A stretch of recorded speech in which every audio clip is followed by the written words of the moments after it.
입주 물량, 입주 계획했던 게 5년 뒤 이 박근혜 정권 때부터 나오게 되면서 부동산은 정말 아수라장이었죠. 그래서 최경환 총리가 이렇게 얘기했잖아요. 빚내서라도 집 사라. 네, 그때 얼마나 어려웠습니까? 근데 지금 생각해보면 그때가 조만간 왔으면 나는 준비가 되어 있는데, 이런 분들도 상당히 많으실 거예요. 하지만 이 폭락론자는 그 시기가 돼도 집 사지 못할 겁니다. 더 떨어질 거라 생각을 하니까요. 자, 여러분, IMF를 검색을 하면은 97년 12월부터 IMF였잖아요.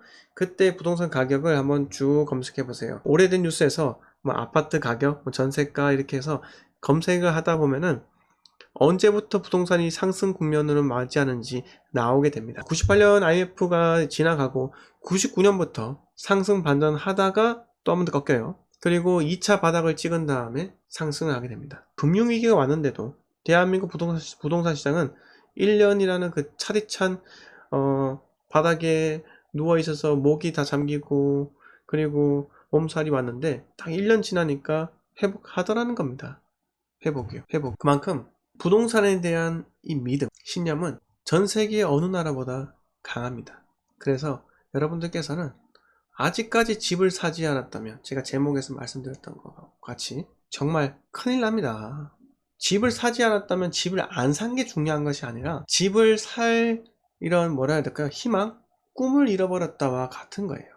그러니까 제가 말씀드리고 싶은 거는 이 제목에 함축되어 있는 의미, 집을 사지 않았다면 내 집 마련에 대한 꿈을 잃은 것이다. 지방에서부터 투자를 시작하고요. 그리고 40, 50대가 돼서 그때 서울에 등기 쳐도 되는 겁니다. 전혀 부끄러운 일이 아니에요. 아닙니다. 지방부터 시작을 하세요. 그런데 꼭 돈이 500만원, 1000만원 갖고 있는데 저보고 집을 어떻게 사라는 거예요. 이렇게 따지는 사람도 있어요.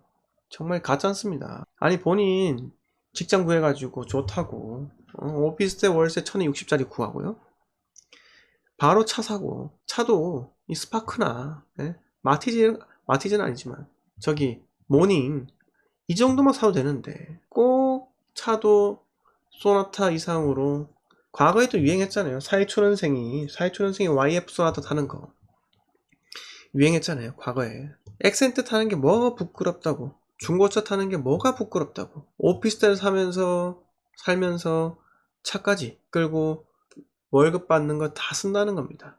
그리고서 하는 말, 저는 서울 떠나면 죽을 거예요. 이렇게 이야기를 합니다.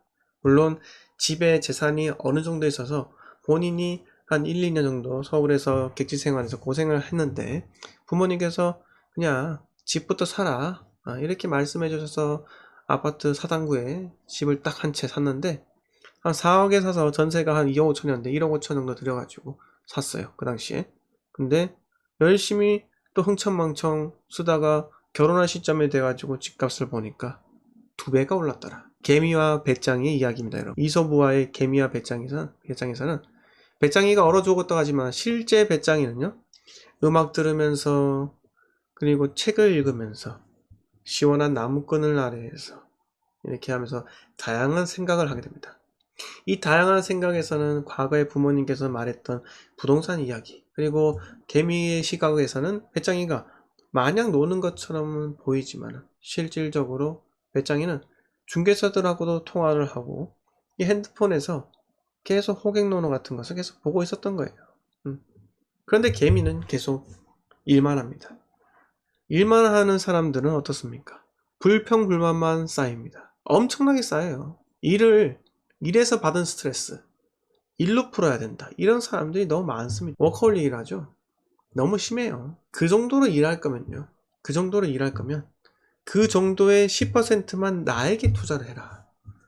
내 자기개발에 투자를 해라, 이겁니다. 회사에서는 회사에 충성을 다하고요, 열심히 일하는 건 당연한 겁니다. 계약관계니까요. 고용계약이 되어 있잖아요. 열심히 해야죠. 그런데 오버해서 열심히 할 필요는 없다. 일은 정도껏 해야 되는 겁니다. 제 생각은 그래요. 나는 내가 뭐 예를 들어서 100%만 하면 된다, 이렇게 하면 되는데 꼭 105%를 보여주는 사람이 있습니다. 그런데 그 5% 더해서 나중에 탈이 날 수 있어요. 그 5% 본인이 더 실적을 얻겠다고 남들과 싸우고 인간관계 뒤틀리는 수가 있습니다. 그러나 적당히 융화가 되기 위해서는 본인이 가진 에너지의 100% 중 한 7, 80%만 쓰세요. 나머지 20%, 10%는 본인에게, 본인 가족에게 쓰라는 겁니다. 그렇게 해야지 자기 개발이 되고, 그렇게 해서 일찍 재테크를 시작해야죠.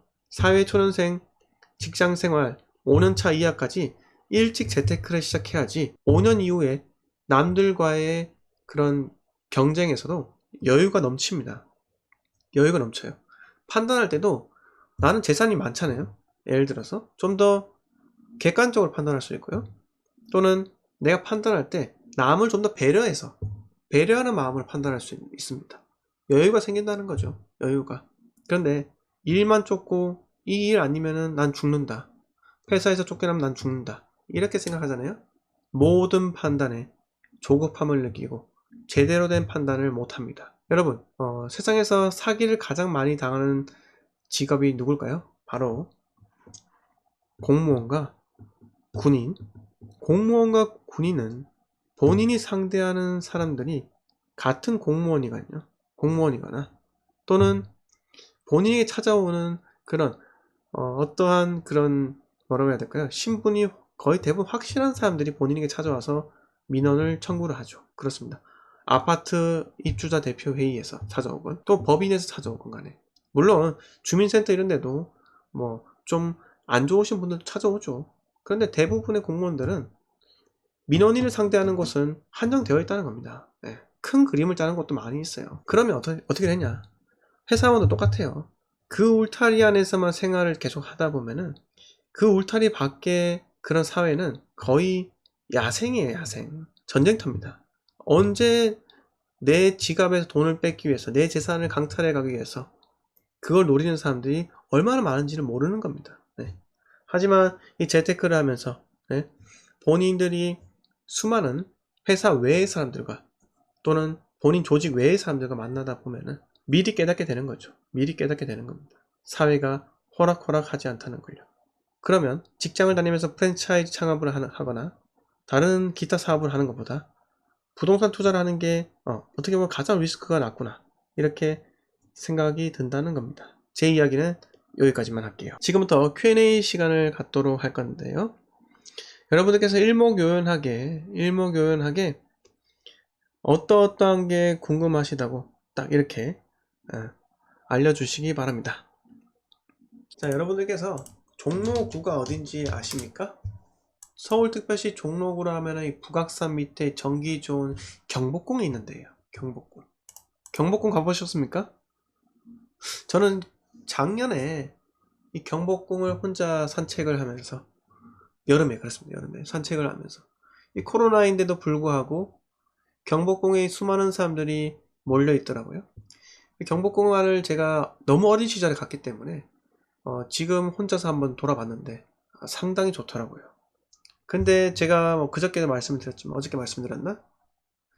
풍수지리 좋아하다가 큰 코 다친다. 이 말씀을 드리고 싶었던 거예요. 왜? 대한민국 땅덩어리 한반도에 자, 고구려 백제 신라, 고려, 조선 이렇게 왕조 시대가 열렸잖아요. 다 풍수지리를 쫓았어요. 근데 영원히 간 왕주가 있습니까? 있나요? 없죠. 네.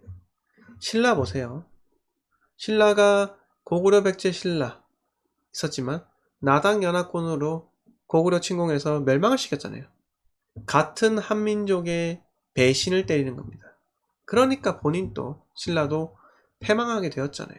패망하게. 네? 백제도 보세요. 제가 뭐 일본을 싫어하는 건 아니지만 결국은 백제는 외와 친하게 지내지 않았습니까? 그래서 멸망한 거예요. 네? 그리고 고려 어떻습니까? 고려가 어떻게 망했습니까? 고려가요. 결국은 이성계의 그 강화도 해군 그것 때문에 망하지 않았습니까? 이성계가 드립다 쳐가지고 개경을 쑥대밭으로 만들었죠. 개성인가요? 네. 그리고 조선은 어떻게 망했습니까? 늘 쇄국 정책 하다가 당파 싸움을 하다가 결국은 망했죠. 네. 처참하게 망했습니다. 마지막 왕이 그 순종가요? 고종의 아들이 순종이 마지막이었나요? 고종은 또 암살을 당했다는 이 말이 있잖아요. 그 일본에서 독사를 했다 이 말도 있고, 순종도 참 뭐 좀 안 좋았다 이 말도 있었는데, 참 총명했는데, 순종이 잘 기억이 안 나지만은 총명했는데 어린 시절에 그 독약을 먹고 잘못돼가지고 죽다 살아난 이후로 머리가 망가졌다 이런 말도 있더라고요. 예. 근데 그래서 풍수지리가 그렇게 상관이 있느냐? 왜 풍수지리를 쫓아서 그렇게 나라를 건국했으면은 왜 끝이 있느냐 이겁니다. 잠깐 말씀드린 거예요. 예. 자, 종로에서 어떤 아파트가 제일 유명할까 이렇게 하셨잖아요. 근데 종로에서는 아파트가 딱히 없어요. 뭐 대저택 뭐 이런 건 있지만은 결국은 경희궁자이가 이쪽에서 제일 유명하잖아요. 경희궁자이요. 자, 경희궁자이가 대장이에요. 왜 그러냐, 여러분? 왜 그러냐? 종로라는 지역 자체가요. 보시면은 대부분 상업지역으로 묶여 있습니다. 상업지역으로. 그래서 이 주거지역이 없어요. 없다고 봐도 무방합니다. 뭐 이쪽에 왜 가해동이나 이쪽은 뭐 주거지역이지만은, 네, 청운동이나 대부분 이쪽은 아파트가 들어설 수 없는 땅이잖아요. 그러니까 뭐 종로에서는 이것밖에 안 돼요. 경희궁자이. 네, 경희궁자이가 대빵이죠. 왜냐하면 종로에는 뭐라고 해야 될까요? 여의도가 여기잖아요. 그래서 이 종로가 또 정치 1번지 아닙니까? 국회의원들이 또 유력 인사들이 또 여기 많이 거주한다고요. 또 대사관도 많이 있고요. 예, 그래서 여기는 진짜 최고의 위치다. 앞으로도 불변에 질리지 않겠나, 예, 이렇게 생각이 듭니다.